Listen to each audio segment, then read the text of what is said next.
अस्सलामु अलैकुम वरहमतुल्लाहि वबरकातुह। अल्हम्दुलिल्लाहि रब्बिल आलमीन वस्सलातु वस्सलामु अला सय्यिदिल अंबियाइ वल मुरसलीन व अला आलिहि व अस्हाबिहि अजमाइन व मन तबिअहुम बिइहसानिन इला यौमिद्दीन। अम्मा बाद। क़ाल अल्लाहु तबारक व तआला फ़िल क़ुरआनिल मजीद वल फ़ुरक़ानिल हमीद। अऊज़ु बिल्लाहि मिनश शैतानिर रजीम। बिस्मिल्लाहिर्रहमानिर्रहीम। क़ालू इन्ना ततय्यरना बिकुम लइन लम तंतहू लनरजुमन्नकुम वलयमस्सन्नकुम मिन्ना अज़ाबुन अलीम। क़ालू ताइरुकुम मअकुम अइन ज़ुक्किरतुम बल अंतुम क़ौमुम मुस्रिफ़ून। सदक़ल्लाहुल अज़ीम। क़ाल अल्लाहु तबारक व तआला फ़ी शअनि हबीबिही सल्लल्लाहु अलैहि वसल्लम इन्नल्लाह व मलाइकतहु युसल्लूना अलन नबिय्य या अय्युहल्लज़ीना आमनू सल्लु अलैहि वसल्लिमू तस्लीमा। अल्लाहुम्मा सल्लि वसल्लिम वज़िद व बारिक अला हबीबिका सय्यिदिना व नबिय्यिना व मौलाना मुहम्मदिन व अला आलिहि व अस्हाबिहि अजमाइन।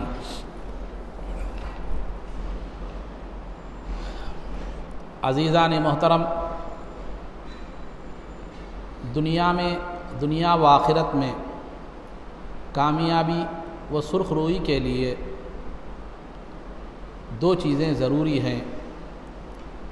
एक है अक़ीदा सहीहा और दूसरा अमल सालिह यानी नेक आमाल। सही अक़ीदा और नेक आमाल ये इंसान को दुनिया व आखिरत में कामयाब व कामरान रखते हैं। अब दुनिया में तो बहुत से अक़ीदे हैं और दुनिया में लोग मुख्तलिफ़ हैसियत से नेक काम भी किया करते हैं। तो फिर कौन सा अक़ीदा सही है और किस अक़ीदे पर रखे गए अमल की बुनियाद सही है? तो कुरान करीम में अल्लाह रब्बुल इज़्ज़त ने वाज़ेह तौर पर फरमा दिया, इन्नद्दीन इंदल्लाहिल इस्लाम। अल्लाह के पास अगर कोई मकबूल और पसंदीदा दीन है तो वो दीन इस्लाम है। और फिर दूसरे मकाम पर फरमाया गया, वमन यब्तगी गैरल इस्लामी दीनम फलन युक़बल मिन्हु। जो इस्लाम के अलावा दूसरा दीन इख्तियार करे वो उससे कबूल नहीं किया जाएगा और आखिरत में ऐसे लोग नुकसान उठाने वाले होंगे।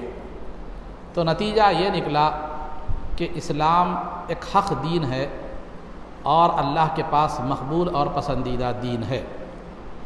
और दीन नाम है अक़ायद और आमाल का। तो इस्लाम के जो अक़ायद हैं, इस्लाम के जो आमाल हैं, वो अल्लाह रब्बुल इज़्ज़त के बाद पास पसंदीदा है और वही मकबूल है और जो है उस पर गामज़न रहकर, उस पर कारबंद रहकर इंसान दुनिया व आखिरत में कामयाबी व कामरानी हासिल कर सकता है। तो लिहाजा ये बात वाज़ेह हो गई। तो लिहाजा ये जब इस्लाम दीन है तो इस्लाम के जो अहकामात हैं, इस्लाम की जो तालीमात हैं, वो उसका अक़ीदा भी हक़ है, उसके अहकामात भी जो है ना हक़ है। तो इंसान का एक मिजाज है, उसका अक़ीदा जैसे होगा अमल भी उसके अक़ीदे के मुताबिक होगा। मिसाल के तौर पर एक मुसलमान का अक़ीदा है कि अल्लाह रब्बुल इज़्ज़त के सिवा कोई और खुदा नहीं है, वही एक खुदा है। तो लिहाजा वो अल्लाह के अलावा किसी और की इबादत नहीं करता, उसी को अपना माबूद मानता है, उसी को अपना जो है ना माबूद हकीकी मानता है।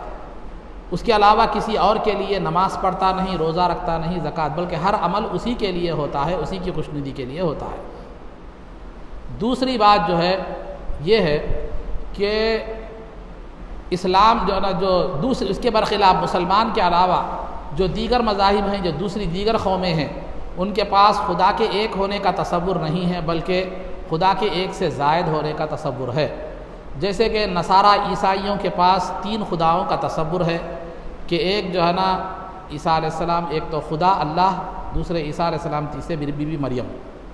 और यहूदियों के पास भी जो है ना अल्लाह के अलावा, अल्लाह को तो अल्लाह मानते हैं वो लोग, लेकिन उसके बावजूद उज़ैर अलैहिस्सलाम को अल्लाह का बेटा मानते हैं।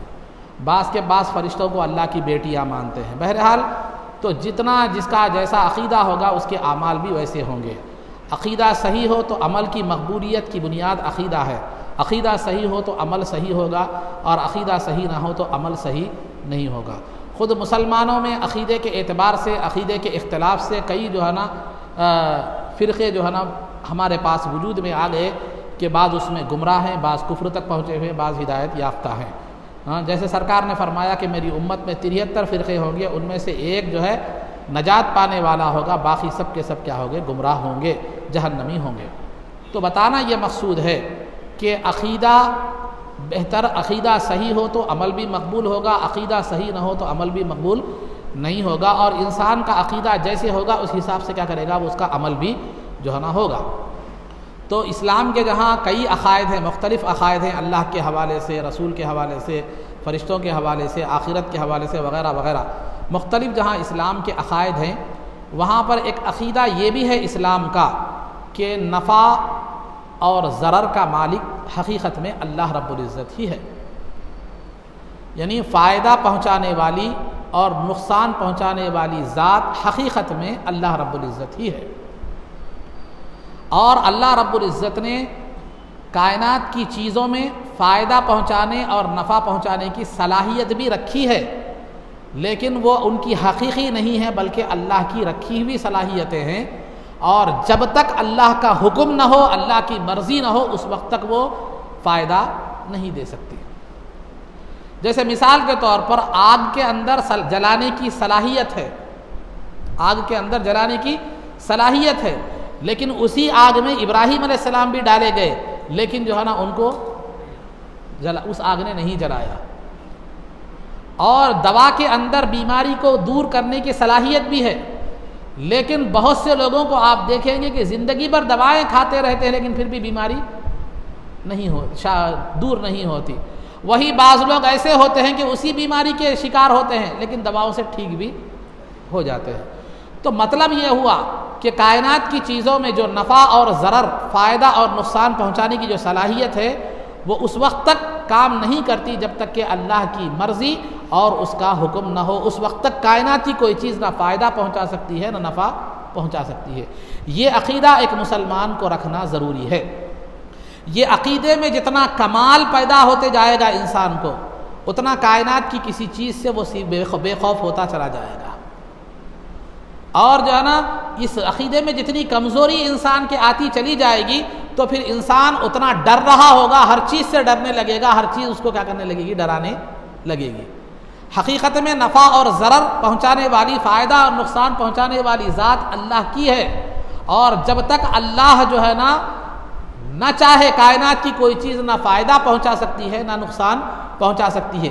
ये अक़ीदा जिसका जितना मजबूत होगा, वो चीज़ों से उतना बेखौफ होता चला जाएगा, मखलूक से उतना बेखौफ होता जो है ना चला जाएगा।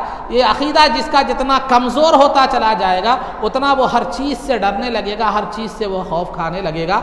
इसका जो है ना, इसकी मिसाल आपको ज़्यादा दूर नहीं गुजरी, कोरोना का ज़माना है, कोरोना का जो है ना दौर है। तो बहरहाल अज़ीज़ान मोहतरम, तो इंसान जब क्या होता है, उसका अक़ीदा कमज़ोर हो जाता है कि अल्लाह के नाफ़े और ज़ार, अल्लाह ही नफ़ा पहुँचाने वाला और नुकसान पहुँचाने वाला है, और कायनात की कोई चीज़ बग़ैर मर्ज़ी खुदाबंदी के कोई फ़ायदा और नुकसान नहीं पहुँचा सकती। ये अक़ीदा जब मजबूत हो जाता है इंसान के अंदर, तो वो चीज़ों से नहूसत का तसव्वुर, या चीज़ों से बुराई का तसव्वुर, या चीज़ों से नुकसान का तसव्वुर, या चीज़ों से किसी चीज़ से कोई खौफ का तसव्वुर उसके पास क्या होता है, नहीं होता, बल्कि वो सिर्फ़ अल्लाह से डरता है, किसी चीज़ से नहीं डरता।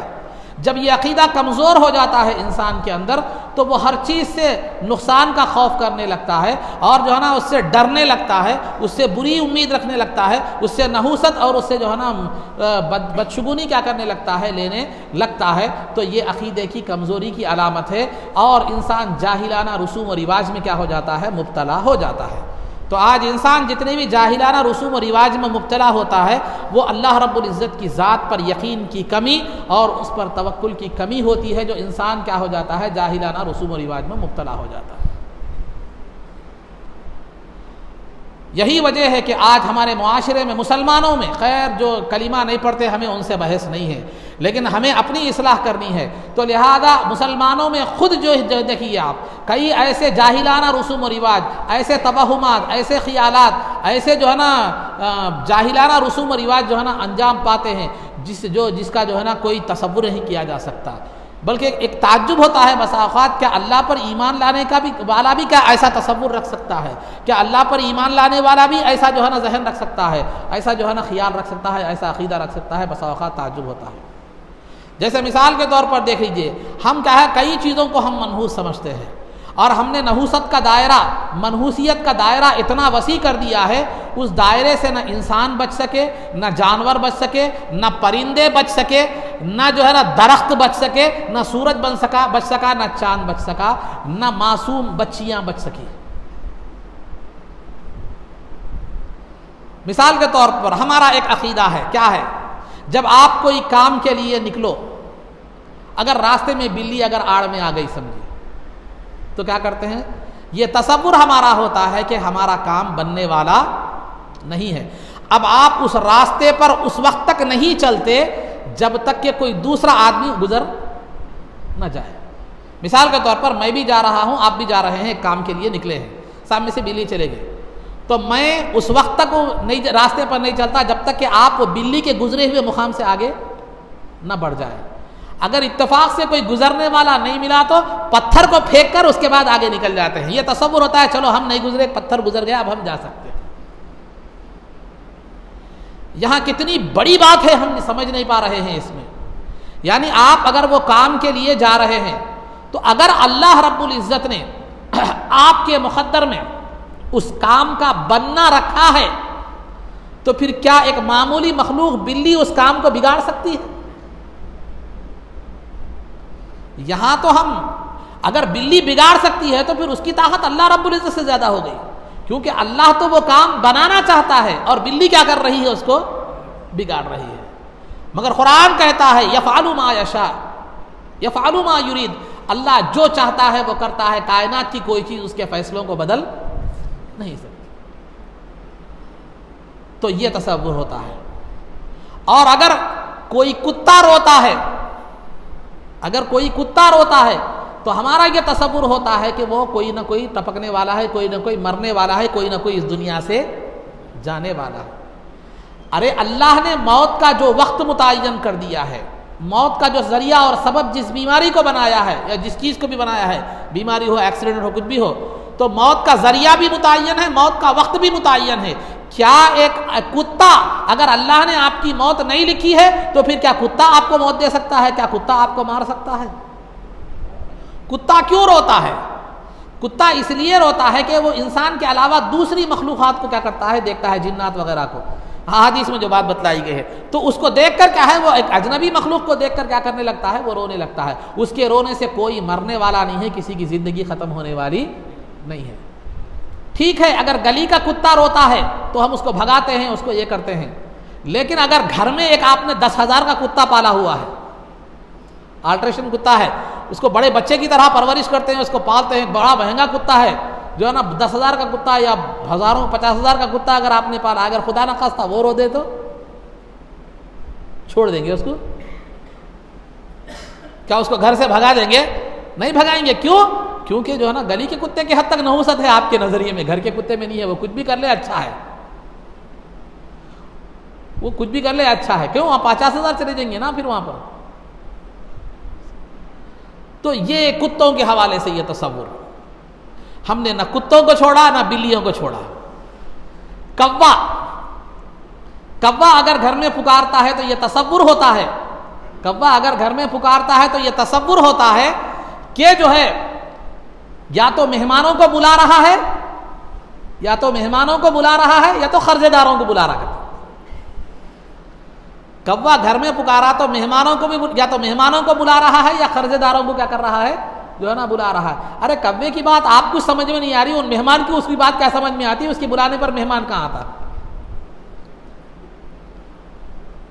मिसाल के तौर पर समझिए, आप मैं जो है ना, मैं एक महल्ले में रहता हूँ, मदीना मस्जिद में मिसाल के तौर पर मैं रहता हूँ, आप रामैया बोली में रहते, मेरे घर पर मेरे मेहमान आप है आने वाले, तो मेरे मेहमान मेरे रिश्तेदार हैं, आप मेरे रिश्तेदार, एक रामैया बोली में रहते हैं, एक जो है ना पुराने गाँव में रहते हैं, मैं समझाने के लिए मिसाल दे रहा हूँ, एक जो है ना शासा गुट्टे में रहते हैं, एक कॉलोनी में रहते हैं, फुला फुला रहते हैं। तो मेरे जो रिश्तेदार हैं जो मेरे पास मेहमान बनकर आ सकते हैं, तो क्या वो कौवा मेरे घर पर बैठ कर पुकारा तो क्या मेरे रिश्तेदारों तक वो रामैया बोली तक या पुराने गाँव तक वो आवाज़ पहुँचेगी? अगर पहुँच भी जाए, मान भी लिया जाए, तो फिर क्या वो ये समझेंगे कि आपके घर पर मेहमानी के लिए वो बुला रहा है कुत्ता, वो कौवा? तो फिर ये कैसे हमारे जाहिलाना तसव्वुर है, कैसी सोच है? अगर हम ज़रा तवज्जो से सुन लें तो भी, समझ लें तो भी हमारी कई चीज़ें हमारी गलत नज़र आती हैं। तो कौवा मेहमानों को, खर्जेदारों को नहीं बुलाता। कौवे की ये खुसूसियत होती है कि जब वो कोई खाने की चीज़ देखता है तो अपने भाइयों को बुलाता है, या अपने किसी भाई को जो है ना नुकसान पे हालत, परेशानी की हालत में देखता है तो दूसरे कौवों को बुलाता है। और सब मिलकर, आप गौर करें, कई मर्तबा ऐसा होता है कौवे अगर आपको जहन में रख लेते हैं तो कई दिन तक आपकी दुश्मनी नहीं छोड़ते। ये तजुर्बा करना है तो करके देख लीजिए। अगर आपने कभी किसी कौवे को मारा, नुकसान पहुंचाया, अगर वो कौवों ने आपको देख लिया तो फिर आपका घर से निकलना मुश्किल कर देंगे, या कम से कम आपको ठोंग मारेंगे या आपको देखते ही पुकारना शुरू करेंगे। तो कौवे की यह खुसूसियत होती है, जब वो कोई ग़िज़ा देखता है तो अपने भाइयों को बुलाता है, या कोई ख़तरा देखता है वो अपने भाइयों को आगाह करता है। ये मुसलमान में ये फसीयत, ये कैफियत मुसलमानों में भी आ गई तो उनकी दुनिया बदल जाएगी। और यही वो कौवा है जिसने इंसान को दफनाने का सरीका सिखलाया। तो उसका मकासद अलग है, उसकी परेशानियां अलग है, उसके जो है ना हालात, उसकी कैफियत, उसकी ज़िंदगी अलग है। उन पुकारा तो मेहमान को बुला रहा करते, तो खर्जेदारों को बुला रहा करते। अरे आप खर्जा रखते हैं कहीं घर को आए जैसा। खर्जे का मिजाज हमारे पास कैसा हो गया? वो तो खर्ज़े हसना, शरीयत में एक इस्तिलाह है खर्ज़े हसना, यानी खर्ज़े हसना शरीयत आम तौर पर इस शरीयत में कहते हैं। खर्ज़े हसना का मतलब वो कर्जा जिस पर सूद ना लिया जाए, बगैर इंटरेस्ट का, बगैर सूद का कर्जा, उसको खर्ज़े हसना कहते हैं। लेकिन आज हमने हर कर्ज को खर्ज़े हसना बना दिया है, हर कर्ज को हमने कर्ज़े हसना बना दिया है। तो आप बोल रहे हैं मुसा वो कैसा? हमारे पास खर्ज़े हसना का मतलब बिलासूदी कर्जा नहीं, हमारे पास खर्जे का मतलब खर्जा लेना, हंसना, देना नहीं। खर्जा लेना, देना नहीं, हंसना खाली, जब भी कर्जा पूछे हंसना। तो आप खर्जे हसना जब लिए हैं तो फिर कैसा भी खर्जे वाला घर को आएगा ही ना। तो लिहाजा खर्जों वालों को बुलाता। उल्लू, ये कौवे की खुसूसियत है, देखो कि अपने भाइयों को बुलाता, अच्छी खुसूसियात का मालिक है वो। लेकिन वो पुकारता है अपने भाइयों की मदद के लिए पुकारता है। वो अपने भाइयों को किसी चीज की तरफ, किसी फायदा पहुंचाने के लिए क्या करता है? वो पुकारता है। अकेला कभी भी नहीं खाता वो, कोई भी चीज मिल गई तो वो एक अच्छे काम के लिए पुकार रहा है। आप उसको बोल दिए खर्जे वाले को बुला रहा, मेहमानों को बुला रहा, उसका कोई तसव्वुर ना इस्लाम में है ना हकीकत से उसका कोई ताल्लुक है। इसी तरह घर में उल्लू आ जाए, घर में उल्लू आ जाए तो घर वीरान हो जाता है। घर में उल्लू आ जाए तो घर वीरान हो जाता। अरे घर की वीरानी ये फैसला इलाही है। आप जब तक आपका घर आबाद रहना है या बर्बाद होना है या वीरान होना है, ये आपके अपने जो है ना गलत फैसले हो सकते हैं या फैसले इलाही आपकी तकदीर हो सकती है। उल्लू का उसमें क्या कसूर है? उल्लू एक दुर्वेश सिफत रखने वाला परिंदा है। उल्लू की बहुत अच्छी खुसूसियात है। उल्लू हमेशा वीरानों को पसंद करता है, मखलूक से दूरी को पसंद करता है, लोगों से दूरी को पसंद करता है। यही वजह है कौवों की तरह वो आपको आबादी में नजर नहीं आता, बल्कि वीरानों में, खंडरातों में और जहां इंसान नहीं होता वहां पर नजर आता है। तो ये एक दुर्वेशाना जिंदगी गुजारने वाला, एक जो है ना खुदा मखलूक से बेरगबत जिंदगी गुजारने वाला परिंदा है। उसकी अच्छी खुसूसियात है, लेकिन हमने उसको भी मनहूस बना दिया। ये तो जानवरों और परिंदों की बात थी। दरख्त भी नहीं रहे। पर कबूतरों के ताल्लुक से भी यहाँ तक बोला जाता है कि कबूतर घर में नहीं पालना। बोले तो बाज़ लोग बोलते हैं कई को नहीं पालना, बोले तो नहीं, गोटो रुगों करते हैं, उनकी आवाज़ अच्छी नहीं करते। बाज़ लोग बोलते हैं नहीं वो सय्यद है, नहीं पालना बोलते हैं। ये तो इतनी बड़ी गाली है सरकार की, इतनी बड़ी गुस्ताखी है जिसकी कोई हद न। मैंने खुद सुना है सैयद है कबूतरों को नेपाल न कहीं तो वो सैयद होते। सैयद किसको बोलते हैं आपको मालूम है? जो सरकार की नस्ल से, सरकार की आल से हो उसको सैयद कहते हैं। अरे एक जानवर सरकार की आल से कैसे होता है? सैयद इंसान होता है, जानवर नहीं होता। जिहालत किस दर्जे तक हमारी पहुंच गई। और घर में अनार का झाड़ नहीं रहना, घर में अनार का झाड़ रहे तो दरिंदराई कहते हैं। अनार खाते वक्त ख्याल नहीं आता,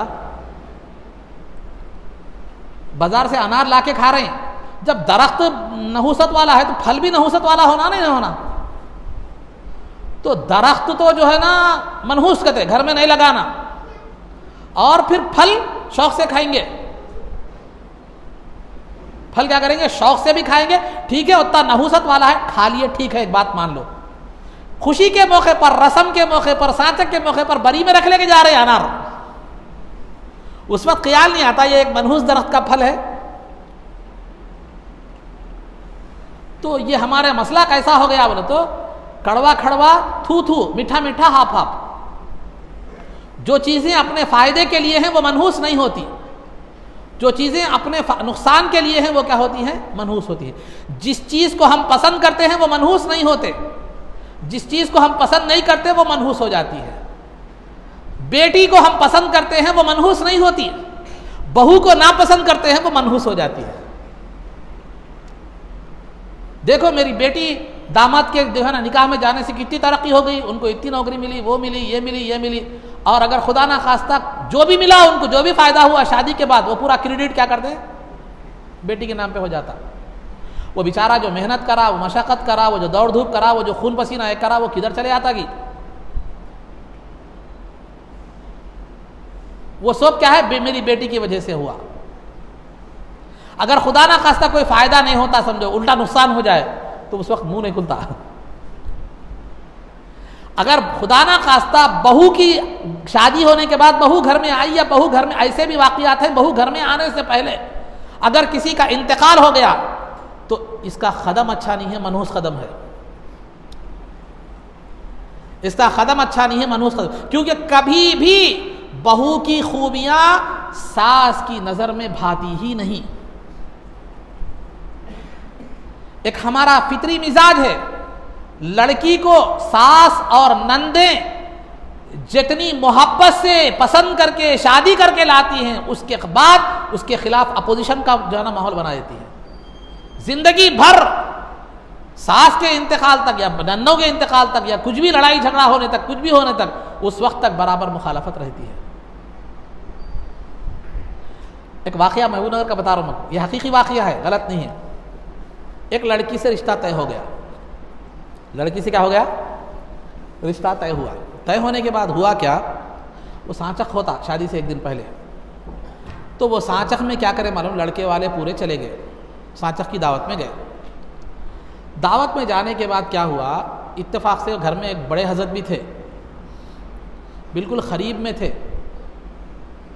एक पैर खबर में था, एक पैर मौस के छिलके पे था, समझे, बिल्कुल करीब में थे, मतलब जाने वाले थे। कब पत्ता झड़ने वाला है नहीं मालूम था। फैसले इलाही ये हुआ कि लोग सांचक में गए, इधर हजरत दुनिया से चले गए। उन्होंने दूल्हे के घर गए, इन्होंने अल्लाह के घर में चले गए। अब वहाँ एक बड़ी बीवी थी, गालिबन वो उनकी बीवी थी या कुछ थी नहीं मालूम, बड़ी बीवी थी। एक बड़ी बीवी अड़ गई कि बहू का कदम अच्छा नहीं है, मैं शादी नहीं करती, रिश्ता तोड़ देना चाहिए। क्यों? उसके आने से पहले इनका इंतकाल हो गया। उसके आने से, यह हकीकी वाकया बता रहा हूं, यह फर्जी वाकया नहीं है, यह हुआ से बात बता रहा हूं मैं आपको। आमतौर पर मैं फर्जी वाकयात जो है ना ये नहीं करता। हाँ, मैं नाम वगैरह नहीं बोलता, वजाहत नहीं करता, एक अलग बात है। लेकिन जो मेरे साथ मसाइल की शक्ल में हो या वाकयात की शक्ल में हो, या किसी और के साथ जो मैंने सुना है वही वाकयात में क्या करता हूँ, या मैंने देखा है वो बयान करता हूँ। तो अब वो बड़ी भी अड़ गई कि अब शादी हरगिज इस लड़की से नहीं होगी, अब ख़त्म, शादी, रिश्ता तोड़ देना चाहिए। अब इस बात पर वो अड़ गई। बड़ी मुश्किल से लोगों के समझाने के बाद, वो करने के बाद, ये करने के बाद, बहुत से जो है ना ये होने के बाद, अब क्या हुआ बोले तो बहरहाल राज़ी तो हुई। उसके बाद ज़िंदगी बच्ची का क्या हुआ वल्लाहु आलम, उसके बाद की मुझे खबर नहीं है। अगर खुदा ना खास्ता साचक का वक्त वो होता है जबकि फंक्शन हॉल भी बात हो चुकी होती है और बावर्ची की बात भी हो चुकी होती है और सौदा वगैरह भी आ चुका होता है, बात बता रहा हूँ शादी का, वो वक्त ऐसा होता है, तमाम शादी की तैयारियां, कपड़े वगैरह सब कुछ आ चुके होते हैं। अगर खुदा ना खास्ता वो रिश्ता टूट जाता, कितना नुकसान होता। ठीक है, माली नुकसान न सही, सोच लीजिए, ठीक है, माली नुकसान न सही, लेकिन उस बच्ची की जिंदगी पर क्या होता। अगर ये रिश्ता टूट जाता तो जाहिर सी बात है दूसरा रिश्ता उसको आसानी से मिलने वाला नहीं होता। वो ऐसा आदमी होना, जो ऐसे लोग होना जो समझना कि हकीकत में बच्ची का कोई कसूर नहीं है, वाकई की हकीकत को समझने वाले या देखे हुए समझे हुए लोग ही कर सकते हैं, वरना दूसरा रिश्ता उस लड़की को टूटे हुए रिश्ता आना ये आसान बात नहीं होती। हर एक अपने अंदाज में कई टूटा कि भाई लड़की का क्या बात है क्या नहीं की। अगर कोई ऐसी दहकानी ख्यालात, जाहिराना ख्यालात रखने वाला है तो अरे उन जो है ना उनके घर में आने से पहले जब बड़े मियाँ को उठा ली, हमारे घर में आया तो क्या होता कि दरिंदर आ गई, ऐसा सोचने वाले भी लोग। तो हमारी एक जाहिलाना रस्म की वजह से किसकी ज़िंदगी कहाँ तक होती। अगर खुदा ना खास्ता उस लड़की का रिश्ता टूट जाता और निकाह नहीं होता तो वो बर्बादी, उसकी ज़िंदगी को जो बर्बाद किया गया है उसका सीधा सीधा जिम्मेदार वो बड़ी भी होती थी और आखिरत में उस गुनाह का टोकरा लेकर खबर में चली जाती थी। ये हमारा नहुसत का तसव्वुर सिर्फ बहू बेटियों के हद तक नहीं रहा, बल्कि अगर कोई मासूम बच्ची पैदा होती है जो अभी अभी दुनिया में आई हुई होती है, घर में खानदान में किसी का इंतकाल होता है या सेहत की खराबी की वजह से खुद माँ का इंतकाल हो जाता है, तो कहते हैं आते ही अम्मा को खा गई, आते ही फुला शख्स को क्या करी, खा गई, इसका कदम अच्छा नहीं है। अरे वो मासूम जिसको दुनिया की कोई चीज का इल्म नहीं है, बल्कि उसे ये भी नहीं मालूम कि मेरी माँ कौन है, और उसकी तरफ आप ये इल्ज़ाम लगा रहे हैं कि उसने आते ही क्या कर दिया, अम्मा को खा लिया या फुला को खा लिया। कितनी जाहिलाना रसूम व रिवाज है।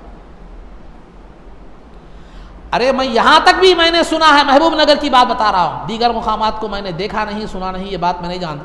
महबूब नगर में अगर खाजियों को भी मनहूस समझा जा रहा है, यहां तक कि ये तसव्वुर हमारे अंदर बन गया कि फुला खाजी जो है ना, अगर जो है ना नमाज निकाह पढ़ाए तो निकाह बाकी नहीं रहता। ये तसव्वुर है, मैंने सुना है अपने कानों से कि नहीं मुसाब आप नमाखी निकाह पढ़ाइए, कहीं को जी क्या हुआ खाजी साहब है ना, नहीं नको पढ़ाए तो नहीं रहता, खुश नहीं रहते, या निकाह नहीं रहता बाकी। अरे निकाह खुश रहना ये मुक़द्दर की बात है और उसको बाकी रखना रिश्ते को शौहर और बीवी की बात है, और उसका इंतखाब करना, सही इंतखाब माँ बाप की बात है। आप सही इंतखाब नहीं करें माँ बाप, और जो है ना दीनदारी को देखो बोले तो दुनियादारी को देखे कि देखें टीचर है नहीं है, कमाने वाली है नहीं, अंडे देने वाली मुर्गी है नहीं है, ये देखे, ये देख कर लाए, फिर अब आने के बाद उन कई को ये करेंगी।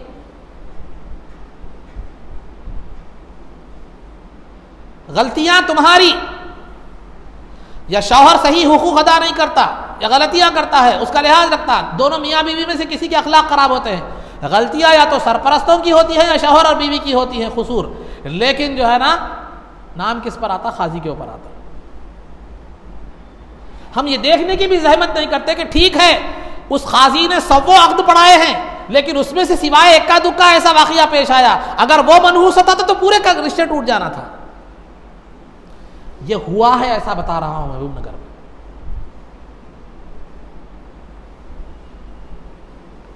तो अजीजान मोहतरम, ये तमाम चीजें, ये जाहिलाना रसूम और रिवाज, सफर में शादी नहीं करना, सफर में शादी जो है ना नहीं करना, नहीं, अगर खुदा ना खास्ता बकरीद में अगर किसी की शादी हो गई तो शौहर और बीवी फातिहा होने तक, जियारता होने तक जो है ना क्या करना, एक दूसरे का चेहरा नहीं देखना। आप लोगों को बोल रहा हूँ, अगर जो बच्चे शादीशुदा शादी नहीं करे, मुहर्रम से करीब शादी मत करो या सफ़र के करीब शादी मत करो। जो नौजवान शादी नहीं करे उनको मशवरा दे रहा हूँ, आप समझा। रबीउल अव्वल में तो करो, बरा शरीयत के एतबार से बात नहीं कर रहा हूँ मैं, दुनिया के लिहाज से बात करूँ। शरीयत में तो आप मुहर्रम में भी शादी कर सकते हैं, सफ़र में भी शादी कर सकते, कभी भी कर सकते, शरीयत का मसला ये है। लेकिन मुसलमानों की आजकल जो जाहिलाना सोच बनी हुई है, उस हिसाब से मुहर्रम में शादी नहीं करते, सफ़र में शादी। मेरे सामने एक वाक़या हुआ, बच्चा बाहर से आया, गालिबन ज़रा तेदा सही याद नहीं है, मेरा गालिब गुमान ये है, वाक़या पूरा पक्का है, याद रखिए। तकरीबन 3 महीने की या कुछ छुट्टी लेकर आया या 2 महीने की छुट्टी लेकर आ गया बच्चा। इत्तेफाक से वो गरीब क्या हुआ मालूम है, बकरीद में कुछ आया, रमज़ान के बाद आया। आने के बाद जो है ना, मुहर्रम है बोल के उसको नहीं करे शादी, सफ़र है बोल के नहीं करे, 3 महीने में से 2 महीने छुट्टियां गुजर गई।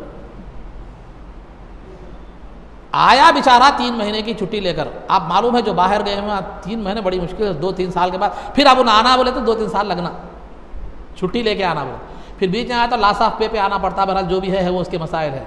तो आपकी एक जाहिलाना रस्म ने, अब अंदाज़ा लगाइए उस बच्चे का दिल का क्या हाल होगा कि सिर्फ शरीयत की बुनियाद पर नहीं, आपकी एक जाहिलाना सोच की वजह से वो आए हुए 3 महीनों में से आधे से ज़्यादा हिस्सा क्या हो गया, आपकी जिहालत के नज़र हो गया।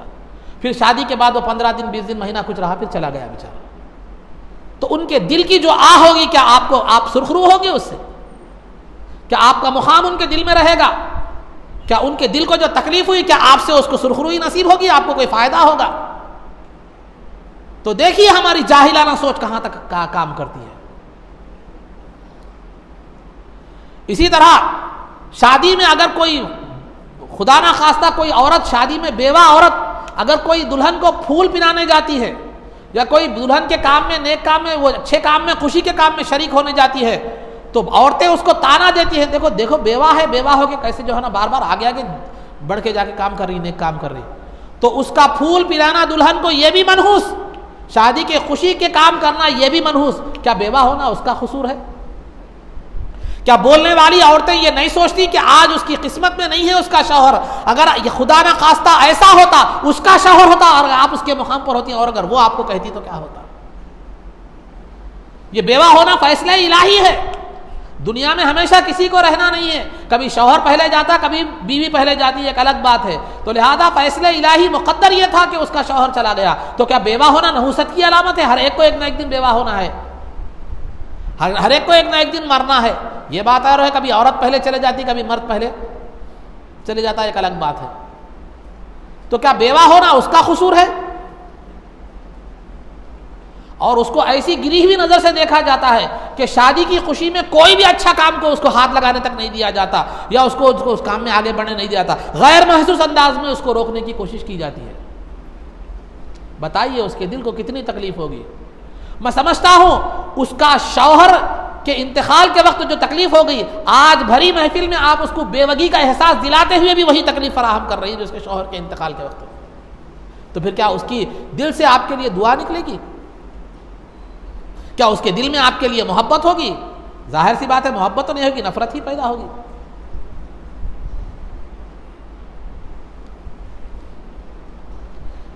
ये हमारे मामलात हैं, ये हमारे आमाल है कि हर चीज को, और ये नहुसत का दायरा जो है ना, ये नहुसत का दायरा मुतय्यन नहीं है। जो बूढ़ी औरतें जो बोल दी ये नहुसत है तो खत्म नहुसत है, ये बरकत है तो बरकत है। इमाम नसफी रहमतुल्लाह तआला अलैह सूरह यासीन में जो मैंने आयत अभी तिलावत की, कालू इन्ना ततय्यरना बिकुम लम तंतहू, ये सूरह यासीन के तहत जो है ना बताते हैं कि जाहिलों की एक आदत होती है कि जिस चीज को वो पसंद करते हैं उसको बाबरकत समझते हैं, जिस चीज से वो नफरत करते हैं, पसंद नहीं करते, उसको मनहूस करार देते हैं। उसकी बेहतरीन मिसाल बहू और बेटी है जो मैंने अभी आपके सामने अर्ज किया। और ये तो बात ये औरतों का मामला है, लेकिन मर्द उस वक्त ऐसे खामोश और भोले बनकर रह जाते हैं, क्या मतलब क्या है कि भाई वो औरतों का मामला है, वो औरतें बोले तो सुनते नहीं। ऐसी बात है, औरतें बोले तो नहीं सुनते, या औरतों का मामला है, ये हर जगह रहना। ये सुबह में गोश्त ला के दिए 1 किलो, बीवी को बोले नहीं बिरयानी पकाओ, वो इत्तेफाक से क्या हुआ, बिल्ली खा के चले गई गोश्त। अब शौहर साहब दुकान से आ रहे हैं ये तसव्वुर में कि अब घर में बिरयानी है। जब दस्तरखान बिछ गया तो वहाँ सामने दाल रखी हुई है या चटनी रखी हुई है, खट्टा रखा हुआ है। अरे मैं तेरे को गोश्त ला के दिया था ना, गोश्त ला के दिया था ना। हाँ जी, नहीं वो हो गया, क्या बिल्ली खा ली। अरे ऐसी कैसी जो है ना गफलत करती तू। वो ये अब वहाँ पर देखो घर के भगोने ने एक जगह नहीं रहते, घर का छत उठ जाने की बात रहती। तो यहाँ अपने नफ्स के खिलाफ जब बात आई तो वहाँ भी ऐसी सोचना या औरतें नहीं सुनती ऐसा, या जो है ना हो सकता है गलती हो गई होंगी, या हो सकता है गफलत हो गई होंगी। यहाँ वो नहीं सोचते। अपने नफ्स के खिलाफ जब आती है बात तो वहाँ हम घर का छत उड़ा देते हैं, लेकिन जब अपने फायदे की बात आती है तो वहाँ क्या करते हैं, औरतें नहीं सुनते भाई, कहीं को जोड़े कर रखा मारी ना, जहेज आ रहा ना, तो औरतें नहीं सुनते भाई बोलते हैं। मर्द उस वक्त जितने अनजान और बच्चे बन जाते हैं जिसकी कोई हद नहीं। याद रखिए सरकार का इरशाद है, कुल्लुकुम राइन व कुल्लुकुम मसऊलुन अन रइयतिही, तुम में का हर आदमी निगहबान है और उसको उसकी निगहबानी के बारे में पूछा जाएगा। घर का बड़ा आदमी घर का निगहबान है और उसको कल क़ियामत के दिन उसकी निगहबानी के बारे में पूछा जाएगा। तो अजीज़ान मोहतरम, तो ये तमाम चीज़ें होती क्यों हैं, ये नहूसत का तसव्वुर आता क्यों है, और ये जाहिलाना रसूम और रिवाज हमारे जहनों में घर क्यों करते हैं? इसलिए करते हैं कि दो वजूहात हैं उसकी। एक तो जिहालत, इल्म की कमी, शरीयत के इल्म की कमी, और दूसरा जो है, दूसरा एक तो जिहालत, इल्म की कमी और इल्म से दूरी, और दूसरा अल्लाह की ज़ात पर यकीन की कमी। हमें ये यकीन नहीं होता कि नफ़ा और नुकसान पहुंचाने वाली अल्लाह की ज़ात है। जब तक अल्लाह ना चाहे दुनिया की कोई चीज़ नफ़ा और नुकसान नहीं पहुंचा सकती। जब ये यकीन कामिल हो तो फिर हमें किसी चीज़ से नहूसत महसूस नहीं होती। जब ये यकीन में कमी आती है तो फिर जो है ना हम हर चीज़ से नहूसत, हर चीज़ को मनहूस समझने लगते हैं। तो फिर इस तरह हम में और गैर मुस्लिमों में फ़र्क क्या रहा? हम में और गैर मुस्लिमों में फ़र्क क्या रहा? गैर मुस्लिम भी उसको मनहूस, इसको मनहूस, ये दिन मनहूस, वो दिन मनहूस, वो मनहूस, ये मनहूस, ये मनहूस, हर चीज़ को मनहूस समझने लगते हैं। तो उसी तरह हम भी मनहूस समझ रहे हैं हर चीज़ को, तो हमारे में उनमें कोई फ़र्क नहीं रहा। तो यही वजह से उलमा इकराम फरमाते हैं कि जो है, जो लोग चीज़ों से नहूसत का तसव्वुर रखते हैं, जो किसी चीज़ों को मनहूस समझते हैं, वो इतना बड़ा गुनाह है कि वो शिर्क के करीब है। क्योंकि ये अमल मुशरिकों का अमल है, मुसलमान का अमल, अल्लाह की ज़ात पर यकीन रखने वाले का अमल नहीं होता। अगर कोई मुसलमान ऐसा नहूसत का तसव्वुर रखता है तो ये तो मुसलमान मुशरिक तो नहीं होता, लेकिन उसके इस अमल का गुनाह शिर्क के गुनाह के करीब करीब है। तो हमें चाहिए कि इस तरह के तसव्वुरात को छोड़ दे, अल्लाह की ज़ात पर और उसके नफ़ा और नुकसान पहुंचाने पर जो है ना यकीन रखे। अरे ये तो बात बता रहा हूँ, बहुत से आप देखे होंगे, मगर आप लोगों को भी साबिक़ा पड़ा होगा कि कभी किसी की तीमारदारी के लिए जाते हैं, इयादत के लिए, मिजाज पुरसी के लिए दवाखाने में जाते हैं। तो शरीयत के अहकाम क्या है?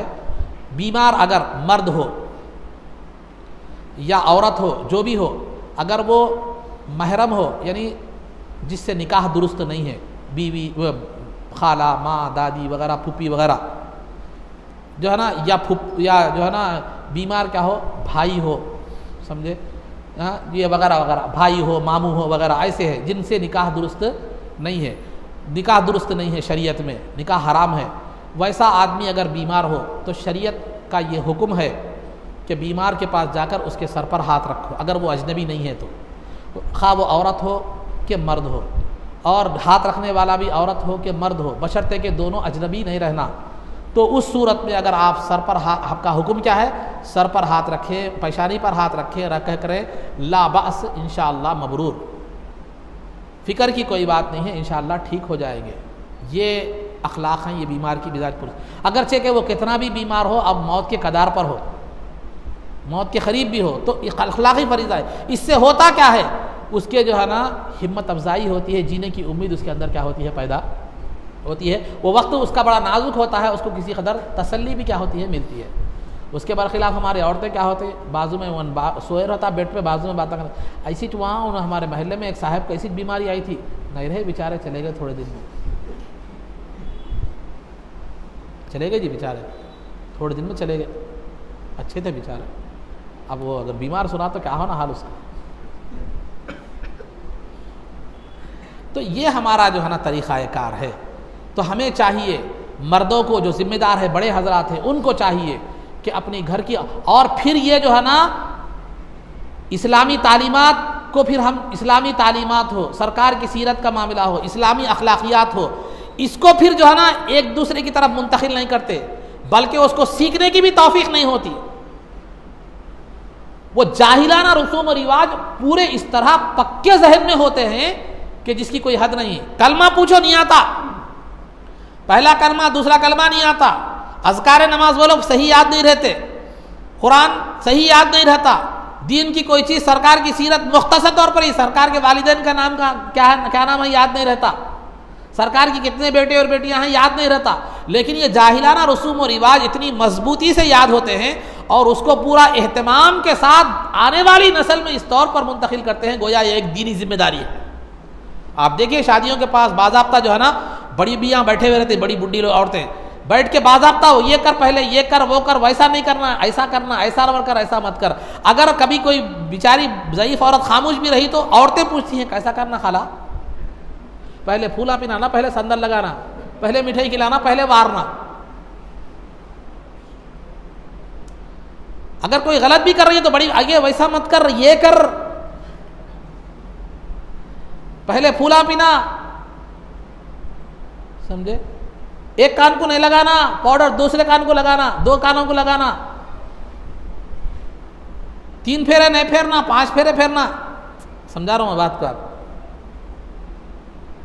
ये बाज़ाब्ता कभी आपने ये सिखाया कि इस्लाम की तालीम ये है, कभी पूछा कि इस्लाम की तालीम क्या है? ना उनको आता ना इनको आता, दोनों को भी नहीं आता, ना बड़ों को आता ना छोटों को आता, ना पुराने लोगों को आता ना नए लोगों को आता। मगर ये रसूम पूरे याद है, रखिए, ये जाहिलाना मुशरिकाना रसूम और रिवाज पूरे पक्के याद रहेंगे और फिर एक जिम्मेदारी के साथ क्या है मुंतकिल करेंगे। और अगर कुछ बोलो नहीं हमारे बड़े लोग ऐसे करे हैं, अरे बड़े लोग छोड़, इस्लाम क्या बोलता है वो देख, फिर क्योंकि तू बड़ों का नाम, तू बड़ों के नाम से मौसूफ नहीं है, बल्कि तू मुसलमान है तो तेरी निस्बत इस्लाम से है, तो इस्लाम क्या कहता है वो देख, बड़े क्या कहते हैं वो नहीं देख।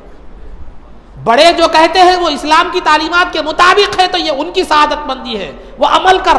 अगर बड़ों का कौल इस्लाम के मुखालिफ आता है तो उसे जूती पर मार दे, इस्लाम पर अमल कर। तेरे मुसलमान होने का और तेरे इस्लाम से निस्बत का ख्याल का तकाजा ये था कि तू इस्लाम कहता है क्या कहता है ये देखे, बड़े क्या कहते हैं या ना देखे। हाँ, अगर बड़े भी कहते हैं तो क्या उनकी बात इस्लाम के मुताबिक है तो ठीक है, वरना नहीं है। कभी ये सोच हमारे अंदर पैदा हुई? कभी नहीं हुई।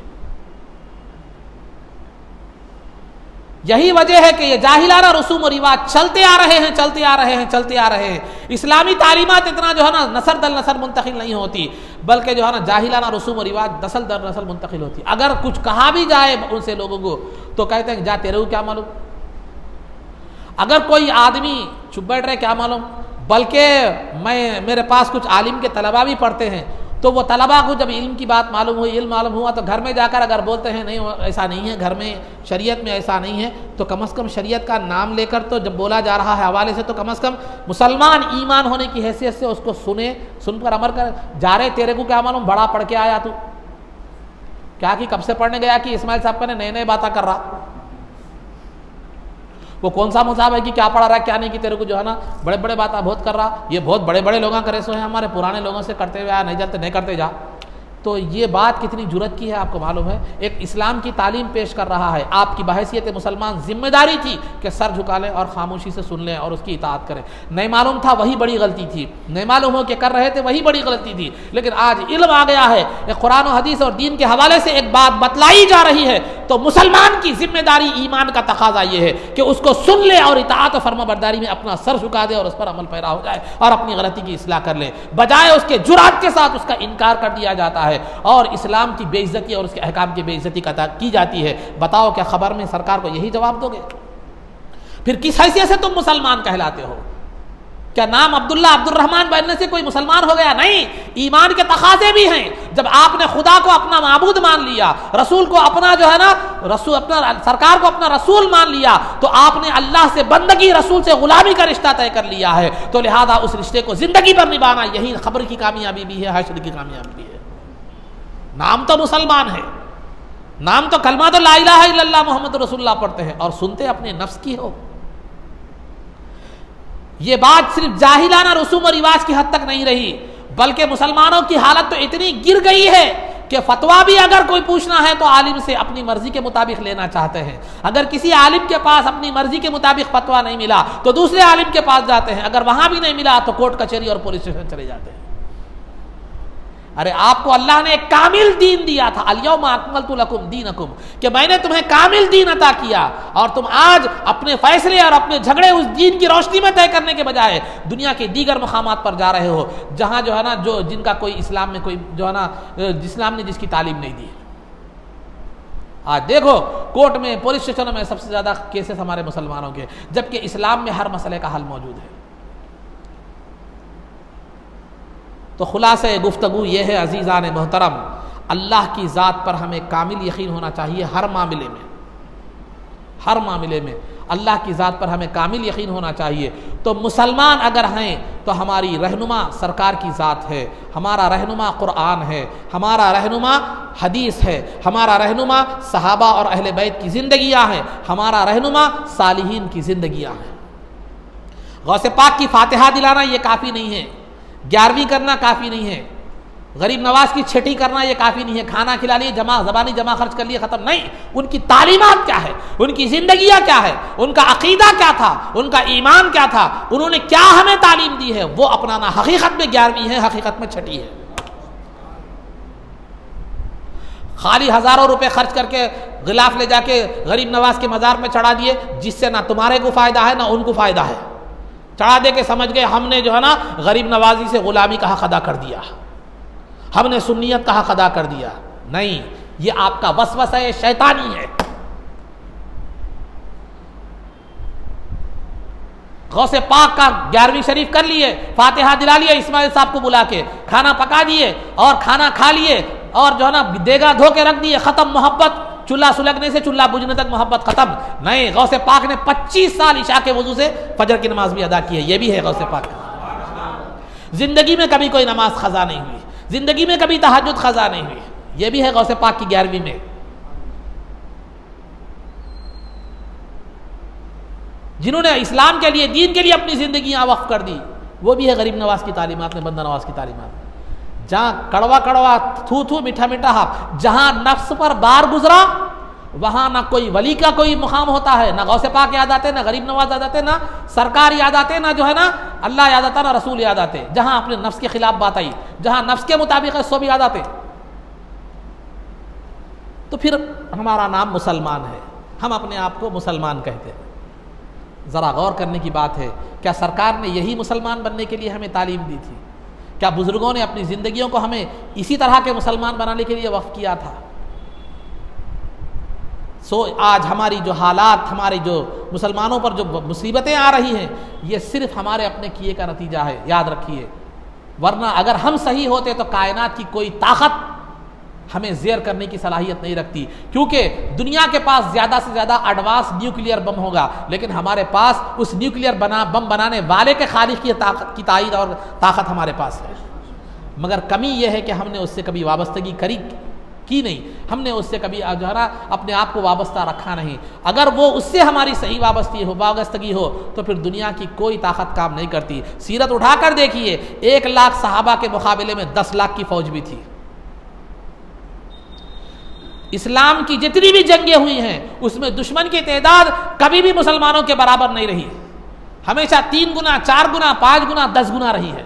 लेकिन फतह जो चूमी, मुसलमानों के कदम चूमी, क्योंकि उन्हें हथियार और ताकत पर भरोसा नहीं था, अल्लाह और उसके रसूल की ज़ात पर भरोसा था।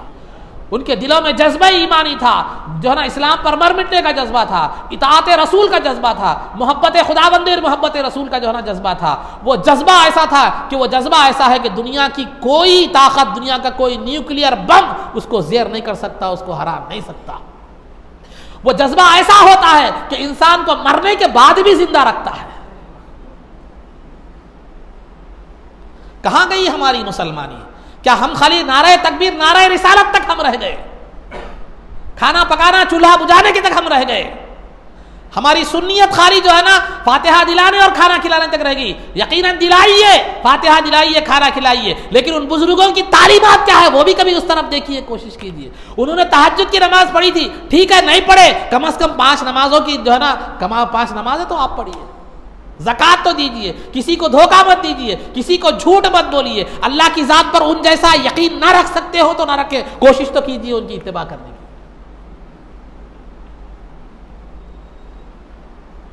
आज हम गैर कोई दिखता है तो हम गैर से इतना मरऊब हो गए हैं, इतना हैबसदा हो गए हैं कि इस्लाम की तालीमात छोड़कर मुशरिकाना रसूम और रिवाज अदा कर रहे हैं सिर्फ उसको राजी करने के लिए।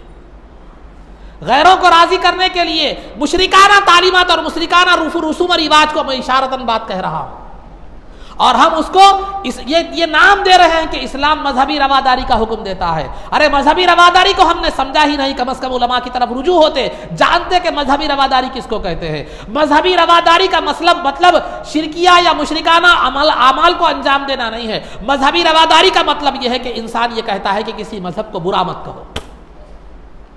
मजहबी रवादारी का मतलब किसी मजहब को बुरा नहीं कहना, किसी मजहब को बुरा कहकर उसके मानने वालों को तकलीफ, दिल को खलबी तौर पर तकलीफ नहीं देना, यह मजहबी रवादारी है। उनके मुशरिकाना आमाल में शरीक होना या मुशरिकाना आमाल करना, यह मजहबी रवादारी नहीं है। यह मतलब हमने कहां से निकाल लिया? यह हमारी अपनी देन है, किसी आलिम का तो यह कौल नहीं है, खा वो किसी भी मकतब फिक्र का हो, यह इस बात की इजाजत नहीं देता। क्यों? इसलिए कि हमारे दिलों में खौफ बैठ गया उनका, और हम उनको राजी करने के लिए अपने दीन को कुर्बान कर रहे हैं।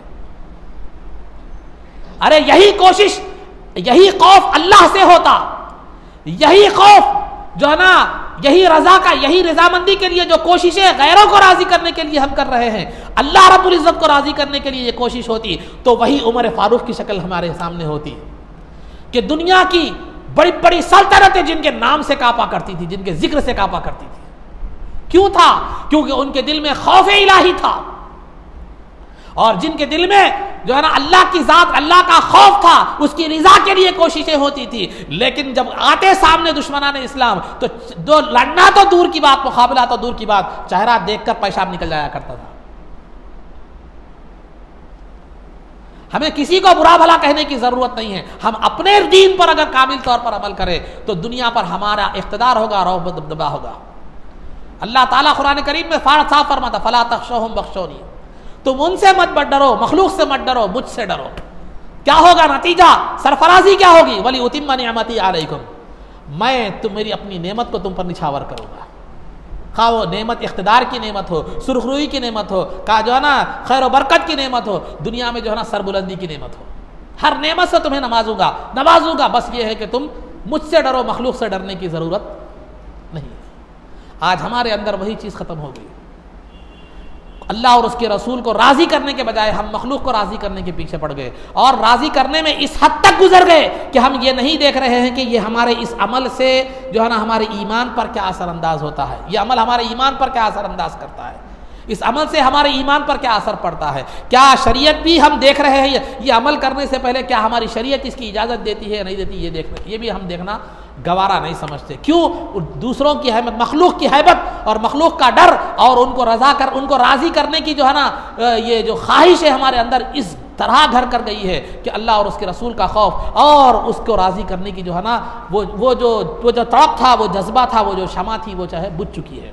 फिर अब दुनिया में हम इज्जत कैसे हासिल करेंगे? और फिर हम दुनिया में जलील हो रहे हैं और जुल्म का रोना रो रहे हैं, तो फिर ये क्यों रो रहे हैं? हम जो है ना खुद कर दारा इलाज नीस्त, खुद के किए का कोई इलाज नहीं है। आखिरी बात मैं बताता चलो आपको, तफसीर नसफ़ी में अल्लामा इमाम नसफ़ी रहमतुल्लाह ताला ने एक वाक़िया लिखा है।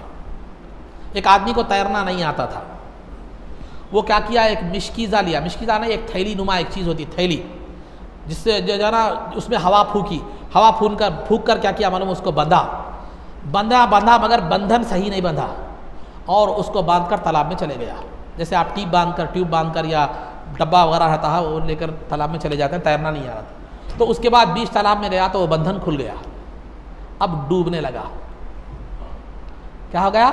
डूबने लगा। तो डूबने लगा तो किनारे पर एक आदमी ठहरा हुआ था, उसको आवाज़ देकर कहा कि जो है ना, अरे वो शख्स मुझे बचा, मैं डूब रहा हूँ। तो उसने कहा कि यदा का औकता वफू का नफ़क़ा, तेरे हाथों ने ही बांधा था थैली को, तेरे मुंह ने ही क्या किया था, उसमें क्या किया था, हवा फूकी थी। तू सही नहीं करा अपना इंतजाम तो मैं क्या बचाऊं, जा डूब जा। तो लिहाजा हमने अपने ईमान को मजबूत नहीं रखा, अपनी इस्लाम की रस्सी को मजबूती से नहीं थामा, और हमने ईमान का दम अपने अंदर सही नहीं भरा, तो फिर अगर दुनिया में डूब रहे हैं, गर्क हो रहे हैं, जुल्म का शिकार हो रहे हैं, जलील हो रहे हैं, तो फिर हम अल्लाह को क्यों दोष दे, इस्लाम को क्यों दोष दे, रसूल अकरम सल्लल्लाहु अलैहि वसल्लम को दोष क्यों दे। गलती हमारी अपनी है और उस जुल्म के शिकार हमारी अपनी गलतियां हैं। आप मुसलमान हैं, रोब से रहिए, विकार से रहिए, इज्जत से रहिए, ना किसी पर जुल्म कीजिए, ना किसी का जुल्म सहिए। आपको किसी से डरने की ज़रूरत नहीं है और आपको किसी से फिक्रमंद होने की ज़रूरत नहीं है। अगर मैं ये करूँगा तो मेरी नौकरी चले जाएगी, अगर ये करूँगा तो मेरी आमदनी का ज़रिया बंद हो जाएगा। अरे आमदनी का ज़रिया देने वाली मखलूक नहीं बल्कि अल्लाह रब्बुल इज़्ज़त है। ये यकीन की कमी हमारे पास आ गई। तो बहरहाल मसलिहतन आप अखलाक का मुजाहरा कर रहे हैं तो कीजिए, जो भी अच्छा सुलूक ठीक है, लेकिन पहले ये देखिए शरीयत की हद पहले है। हम मुसलमान हैं, हुदूद शरीयत पहले देखिए, उसके बाद जो भी काम करना है इंसानियत की भलाई के लिए या जो है ना मजहबी रवादारी के हवाले से जो भी काम करना है वो कीजिए, लेकिन हर अच्छाई से पहले ये देखिए कि शरीयत इसकी इजाज़त देती है या नहीं। मैंने इशारतन बातें समझा दी है आपको। अब आप तो हालात देख भी रहे हैं, वाक़ियात देख भी रहे हैं, और ये बातें भी मेरे पास इसलिए आई कि बाज़ लोगों ने मसाइल मुझसे जो है ना पूछे कि फ़लाँ लोग जो है ना वहाँ फ़लाँ जो है ना गैर मुस्लिमों के जो है ना उसके पास खाना खिला रहे हैं, पैसे दे रहे हैं, और जो है ना लड्डू हराज हो रहा तो ख़रीद रहे हैं। ऐसे वाक़ियात सुनने में आए तो मैंने जो है ना आपके सामने इशारतन बातें रख दी, समझना आपके लिए काफ़ी है। तो लिहाजा मस्जिद को चंदा दिए बोले तो नहीं देते, वहाँ हज़ारों रुपये क्या कर दे रहे, खर्च कर रहे हैं। अल्लाह के घर को आबाद करने के लिए हमारे जेब से पैसे नहीं निकलते, लेकिन गैर मुस्लिमाना मुशरिकाना रसूम और रिवाज में हम जो है ना पैसों को खर्च कर रहे हैं, और हम समझ रहे हैं कि हमने मजहबी रवादारी का काम कर दिया। मजहबी रवादारी का मतलब ये नहीं है। तो अज़ीज़ान मोहतरम, खुलासा गुफ्तगू ये है कि आज हमें बहुत सी चीज़ों की इस्लाह की ज़रूरत है। हम सिर्फ ज़बानी जमा खर्च नहीं है, बल्कि इस्लाम की तालीमात को दिल में बिठाने और उसको अमल में जारी करने और उस पर अमल करने की ज़रूरत है, वरना ये ज़िल्लत और रुसवाई हमारा पीछा कभी भी नहीं छोड़ेगी। आज हम ज़लील और रुसवा हो रहे हैं, कल हमारी औलाद इससे ज़्यादा ज़लील और रुसवा होगी, और हमें उनको नमूना देना है। औलाद को अगर हम नमूना नहीं देंगे तो वो उसी रास्ते पर चल पड़ेगी, बल्कि आपसे दो हाथ आगे निकल जाएगी। उन्हें इस्लाम की तालीमात से आरास्ता करना है, इस्लाम का नमूना देना है। हमारी बुजुर्गों की, हमारे सहाबा अहले बैत की जो है ना जानिसाराना कोशिशों को उनके सामने रखना है, उन्हें एक रास्ता देना है ताकि वो चलकर मंजिल मकसूद तक पहुंच सके। आज हम भी जाहिल हैं, औलाद को भी जाहिल रखेंगे तो आज आप एक हाथ आगे बढ़े हैं तो कल वो दो हाथ आगे बढ़ेगा। फिर आपकी ज़िल्लत और रुसवाई जो आप पर है वो औलाद के हक़ में और ज़्यादा आएगी। तो अगर हम आप अपने आप की इस्लाह नहीं करेंगे और इस्लामी तालीमात से अपने आप को वाबस्ता नहीं करेंगे तो फिर हमारा मुस्तक़बिल भी तारीख है, हाल भी तारीख है, मुस्तक़बिल भी तारीख होगा, और हमारी ज़िंदगी भी तारीख, आखिरत भी जो है ना तारीख हो जाएगी। अल्लाह रब्बुल इज़्ज़त से दुआ है जो कुछ भी कहा गया उस पर अमल की तौफ़ीक़ रफ़ीक़ अता फ़रमा, इज़्ज़त व आफ़ियत की ज़िंदगी दे और ईमान पर हमारा ख़ातिमा फ़रमा, क़ब्र में दीदार मुस्तफ़ा से बहरावर फ़रमा, हश्र में नबी पाक सल्लल्लाहु अलैहि वसल्लम की शफ़ाअत नसीब फ़रमा, नबी पाक सल्लल्लाहु अलैहि वसल्लम के दस्ते मुबारक से जामे कौसर पीना नसीब फ़रमा, जन्नत में आपकी मायत और इफ़ाक़त नसीब फ़रमा।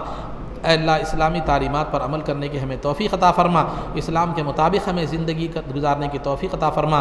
ऐ अल्लाह हमारा अक़ीदा और हमारा अमल इस्लाम के मुताबिक फ़रमा। सल्लल्लाहु तआला वसल्लम अला खैरि ख़ल्क़िही सय्यिदिना मुहम्मदिन व आलिहि व सहबिही अजमाइन बिरहमतिका या अरहमर राहिमीन वल्हम्दुलिल्लाहि रब्बिल आलमीन।